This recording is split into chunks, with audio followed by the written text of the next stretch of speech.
of any age group. So the right hand side shows the inflammatory pathology where it has all the neutrophils, lymphocytes in between the cardiac muscle.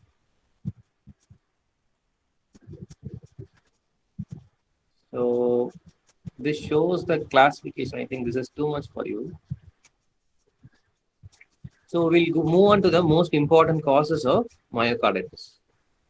The first and foremost will be the infection. As usual, like your pericardial disease, the most common thing is your infection. Infection, it moves on to viral, bacterial, rickettsial, spirochetes, protozoal, metazoal, fungal, all those things. We'll look into it detail. Next thing is your toxins. Toxins like your anthracyclines, which is used as an anti-cancer drug. Catecholamines. What are the catecholamines, you know? Anyone?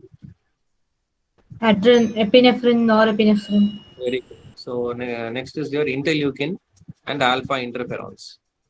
Okay. The third thing is your hypersensitivity to the myocardial tissue. So when we move on to viral infection, most common viral infections are your Coxsackie A and Coxsackie B virus. Next comes your echovirus, influenza virus, polio virus. Empty number of causes can cause this. Okay. So all these are causes of viral infection which causes myocarditis. Okay. It has herpes simplex, varicella zoster, Epstein-Barr virus, cytomegalovirus, mumps, rubella, rubeola, vaccinia, coronavirus, hepatitis B and C virus, arbovirus, Junin virus, and HIV virus. Okay. Now, when you go on to the bacterial, rickettsial, and spirochetes, most common bacteria will be your Corynebacterium diphtheriae, which causes diphtheria in adults and children. Next common thing is your Salmonella typhi. Next common is your beta hemolytic streptococci. Next common will be Neisseria, Legionella, Listeria, Campylobacter, Coxiella. All those things can cause myocarditis. When you come on to the rickettsial classification, Chlamydia trachomatis, Chlamydia psittaci, which causes your psittacosis, rickettsial Rocky Mountain for spotted fever, Borrelia burgdorferi, which is your Lyme's disease, and Mycobacterium tuberculosis. So there are empty number of causes, both your viral as well as your bacterial. Okay.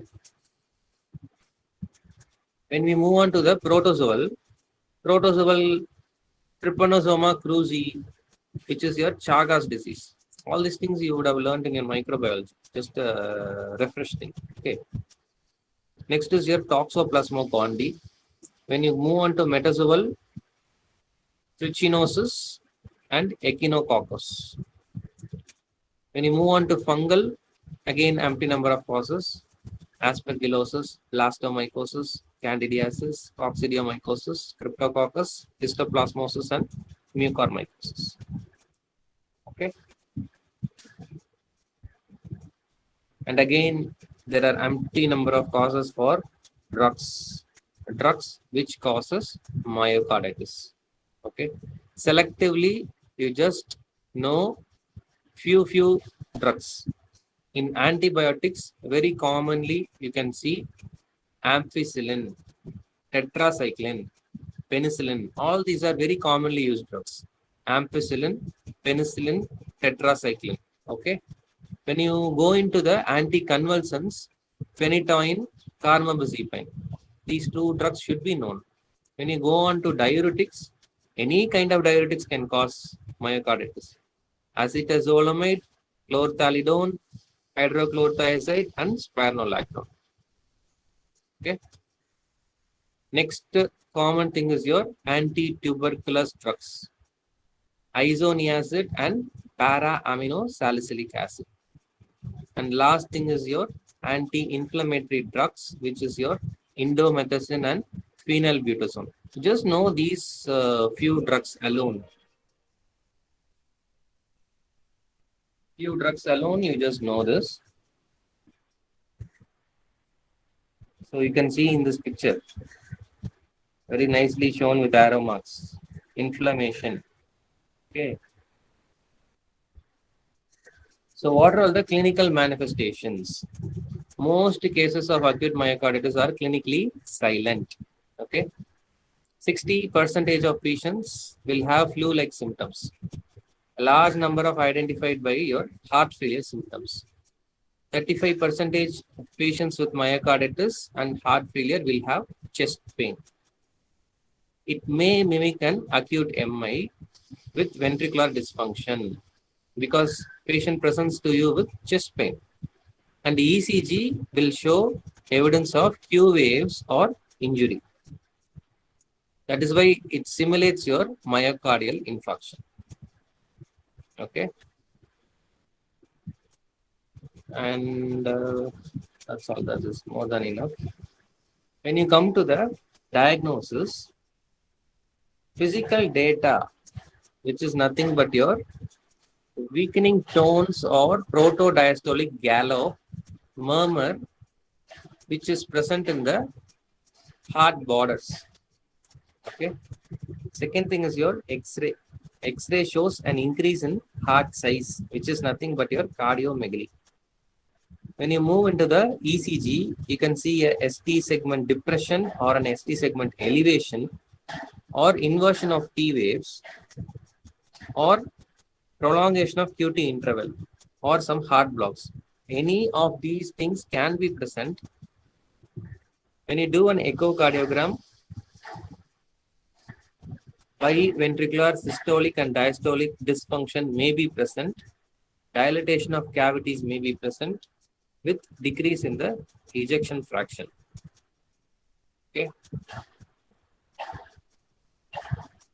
Now, when you see the most common ECG finding will be a sinus tachycardia. Okay. There will be diffuse ST changes as they have marked already, or there may be an ST elevation which mimics your myocardial infarction. Okay. Sometimes supraventricular or ventricular arrhythmias may be present, which is quite rare. So it shows T wave inversion and ST segment elevation. You can see the coving of ST segment with T wave inversion. So I told you about this cardiomegaly. So how do you measure this cardiomegaly or cardiothoracic index? You just trace the heart border. They have marked A, which is your right heart border, with B, which is your left heart border. Okay. So you measure the heart width, which is A plus B. Okay. Divided by your chest to wall width, which is marked as C. Okay. So normally your ratio should be 50%. When LV systolic dysfunction is present, it goes beyond 50%. Okay. When it is in diastolic dysfunction, it will be less than 50%. Okay. So this shows before treatment and after treatment. They have measured the cardiothoracic index. So what are all the other classic features? Severe acute myocarditis quickly leads to irreversible congestive heart failure. Okay, this is very important point. Cardiomegaly with mitral or tricuspid regurgitation with protodiastolic gallop. Refractory to treatment. Thromboembolic complications which lead on to sudden cardiac arrest. Okay. Other side complications will result in ventricular tachycardia, left heart right ventricular enlargement, shortness of breath, pulmonary edema with swelling of legs. Again, all these features suggest there is heart failure. Now, what is the most important treatment? So, as we looked into the causes, bacterial, fungal, viral, anything can produce myocarditis. So antibiotics is needed if specific agent is identified. If arrhythmias is present, you just treat the arrhythmias. Limited exercise role during the recovery. Steroids are again controversial. Fulminant myocarditis may need a short-term support from intra-aortic balloon pumps in order to increase the ejection fraction of your heart. If severe rhythm disturbance are present, you have to keep them with artificial heart or heart transplantation can be done. What about the prognosis? Fulminant myocarditis patient may present with cardiogenic shock.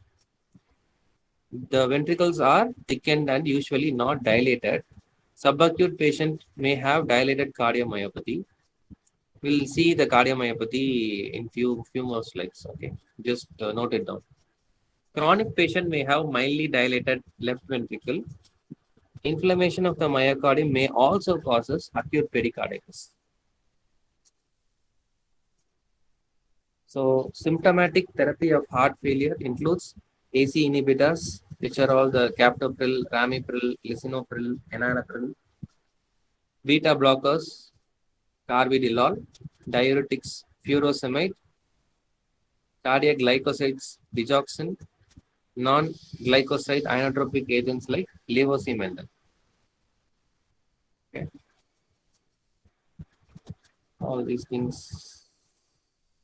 Okay.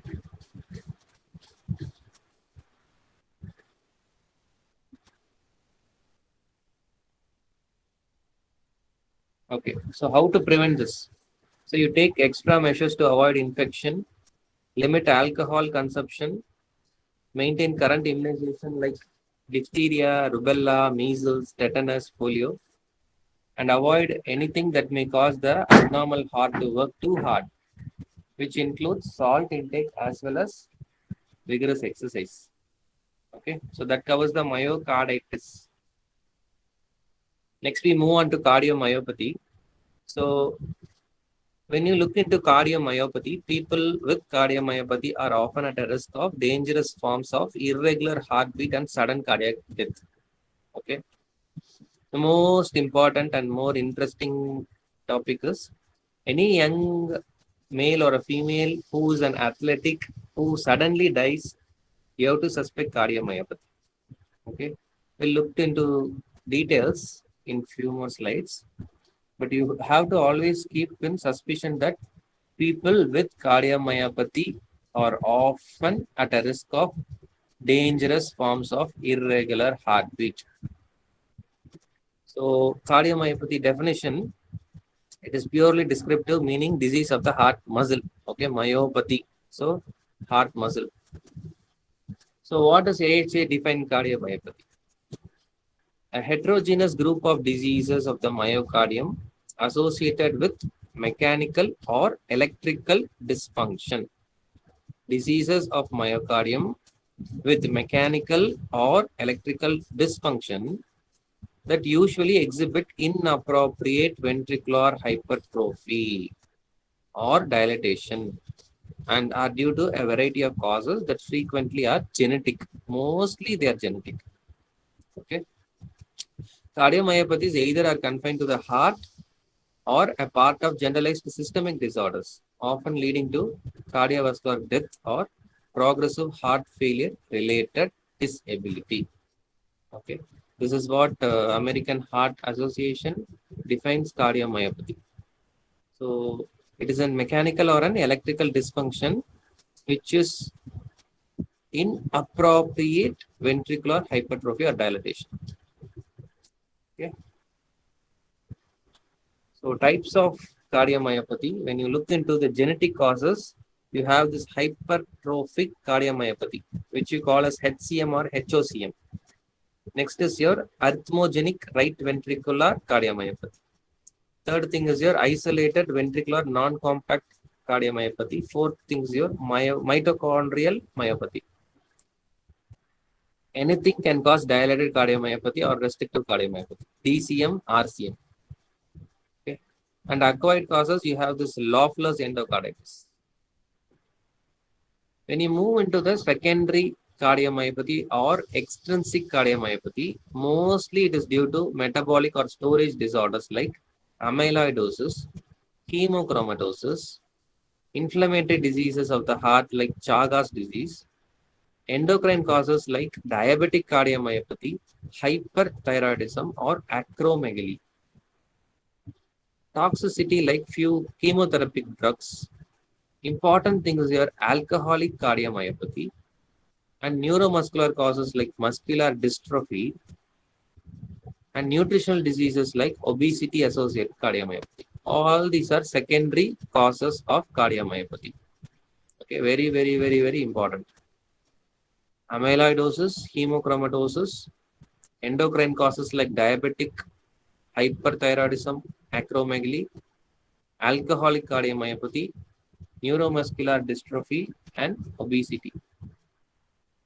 So when we move on to functional classification of cardiomyopathy, you say that it's a dilated or an hypertrophic or an restrictive type or an arrhythmogenic right ventricular.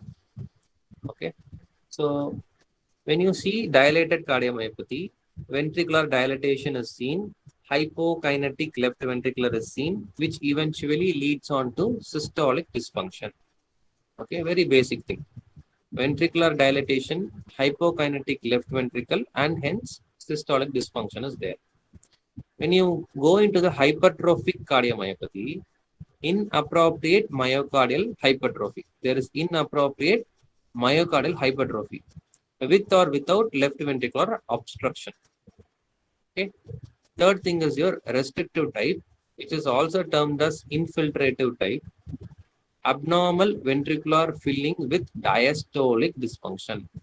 So restrictive type leads on to diastolic dysfunction, whereas dilated cardiomyopathy leads on to systolic dysfunction. Last thing is your arrhythmogenic right ventricular cardiomyopathy, where fibroadipose tissue replaced with right ventricle. Okay, so here you can see normal heart on the left side. So when you see the hypertrophic cardiomyopathy, less blood will be pumped by the left ventricle, which can't fully relax between the heartbeats. So you can see the enlarged or stiff septum in the hypertrophic type. When you look into the dilated cardiomyopathy, less blood can be pumped by the left ventricle, which is enlarged and weakened. So there are enlarged ventricles. The ventricles is dilated. Okay, so dilated, it leads on to systolic dysfunction.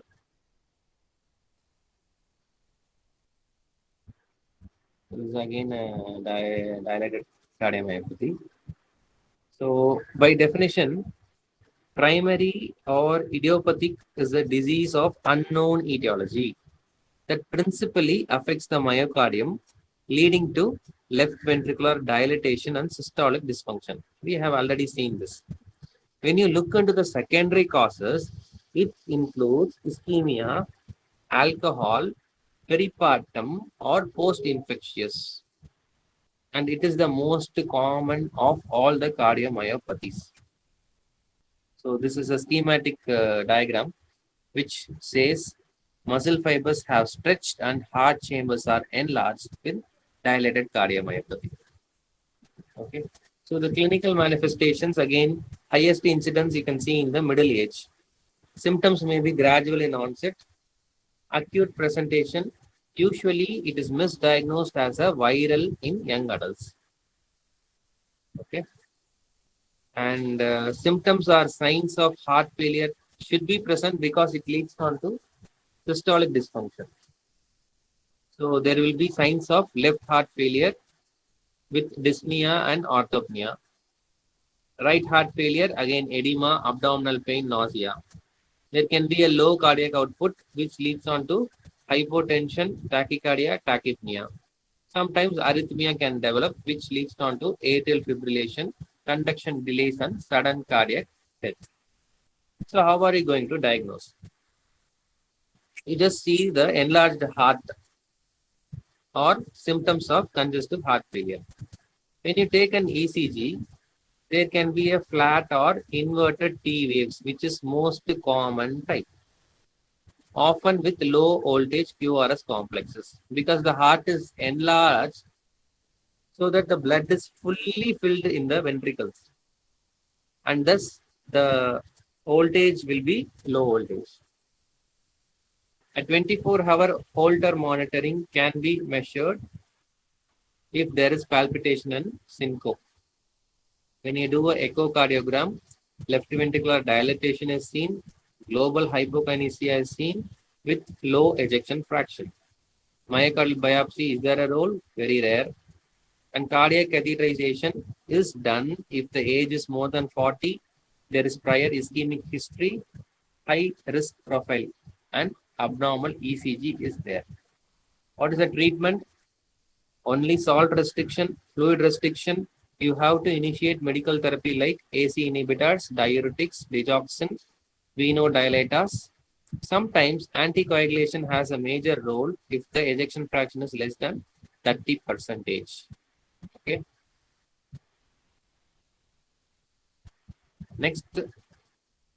Next common will be your hypertrophic cardiomyopathy. So clinical presentation may vary from infancy to old age. Okay. Variable clinical courses. 25% of cohort achieve normal longevity. Annual mortality is only 3%. Course may be punctuated by adverse clinical events like sudden cardiac death, embolic stroke, and consequences of heart failure. Okay. So how are they going to define this? So it's a genetic disease characterized by hypertrophy of the left ventricle with marked variable clinical manifestations, morphologic and hemodynamic abnormalities. Okay. So what happens here? There will be small LV cavity. Septal hypertrophy is there, which can be asymmetric. They call it as ASH. Okay.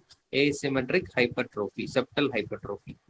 Systolic anterior motion of the mitral valve leaflet. They call it as SAM. With or without obstruction of the left ventricular outflow, with low stroke volume, but elevated or subnormal ejection fraction. Here the ejection fraction will not go down when you compare with dilated cardiomyopathy. Okay, that is the difference between dilated and hypertrophic cardiomyopathy. Okay, so there is a small LV cavity, septal hypertrophy is there, ASH, systolic anterior motion of the mitral valve leaflet, which is SAM, plus or minus obstruction of the left ventricle with normal or elevated ejection fraction. So when you compare the normal heart and hypertrophic heart, you can see the interventricular septum is very thick. Okay. So what are all the variants now? We already saw. First box will show the symmetric or concentric hypertrophy. Second picture shows apical hypertrophy. Third picture shows systolic anterior motion of the mitral valve leaflet.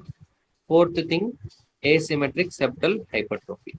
Okay. So in that, SAM and ASH are very common. Okay.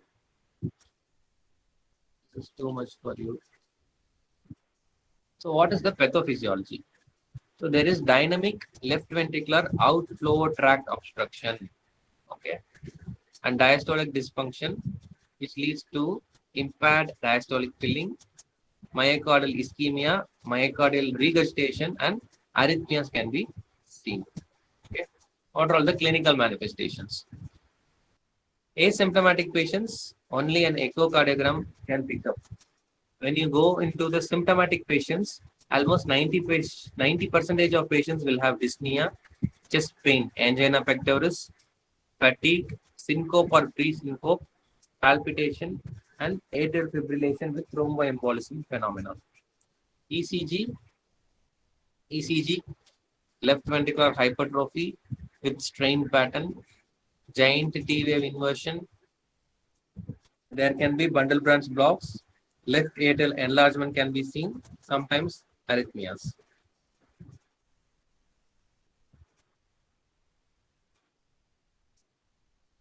So now, risk for sudden cardiac death is higher in children, maybe 6% per year.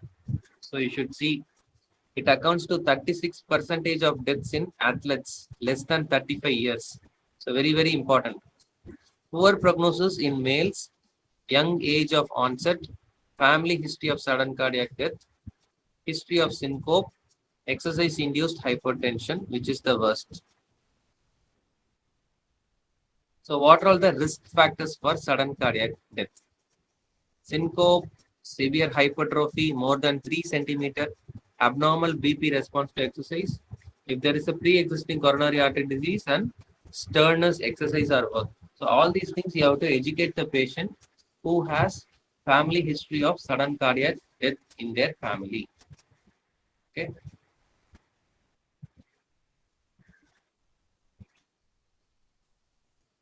So what is the management of hypertrophic cardiomyopathy?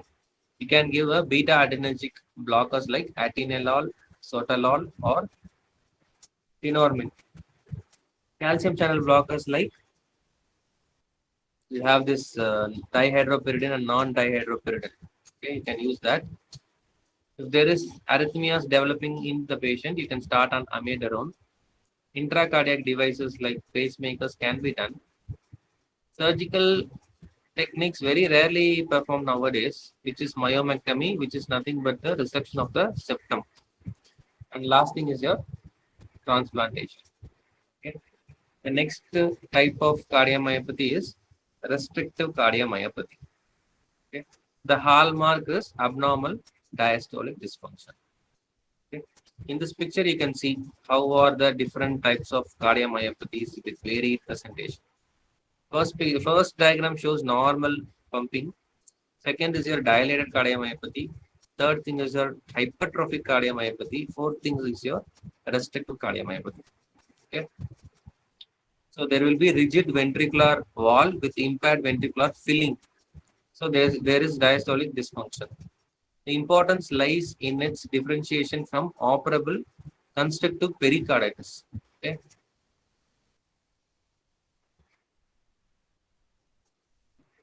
So how are you going to classify this? Idiopathic, myocardial, and endomyocardial. Okay. In myocardial, you have the non-infiltrative types, which is your scleroderma. In infiltrative type, you have all the amyloidosis, sarcoidosis, Gaucher's disease, storage diseases like hemochromatosis, glycogen storage disease. All storage diseases come in the infiltrative type. When you come into the endomyocardial type, you have this endomyocardial fibrosis, hypereosinophilic syndrome, carcinoid syndrome, metastatic malignancies, and some radiation therapies like anthracycline derivatives. The clinical manifestation leads down to right and left heart failure symptoms, increase in the jugular venous pulse, and echo can find out the abnormal mitral inflow pattern and prominent E waves, which is nothing but your rapid diastolic filling pressure.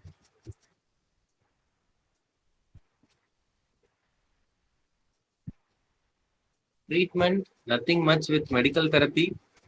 Drug therapy should be used with caution. Diuretics for extremely high filling pressures. Vasodilators may decrease the filling pressure, and calcium channel blocker to improve the diastolic compliance.